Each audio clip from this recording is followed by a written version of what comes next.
Welcome to the Startup Funding Espresso. I'm Halti Martin, the host of this show where we talk about raising funding for your startup and the time it takes to have an espresso. I hope you enjoy this episode.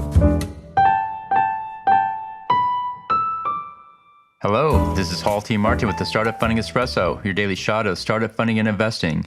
Equity funding is just one source of funding for your startup. There are many others, such as a line of credit. Line of credit is a short-term loan from the bank to help smooth out cash flow cycles.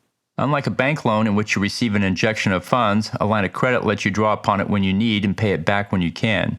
An interest rate on a line of credit is substantially lower than credit cards and offer a higher borrowing limit than most credit cards. However, the interest rates are often variable and not fixed. A secured line of credit is backed by an asset while an unsecured line of credit is not. An unsecured line of credit will come with a higher interest rate. There are both personal and business line of credit.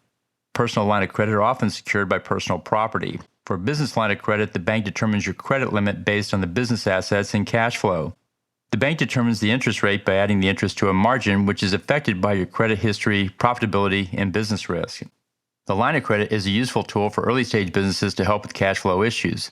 Thank you for joining us for the Startup Funding Espresso, where we help startups and investors connect for funding. Let's go start up something today. Halti Martin is the director of Investor Connect, which is a 501c3 nonprofit dedicated to the education of investors for early-stage funding. All opinions expressed by Hall and podcast guests are solely their own opinions and do not reflect the opinions of Investor Connect. This podcast is for informational purposes only and should not be relied upon for the basis of investment decisions.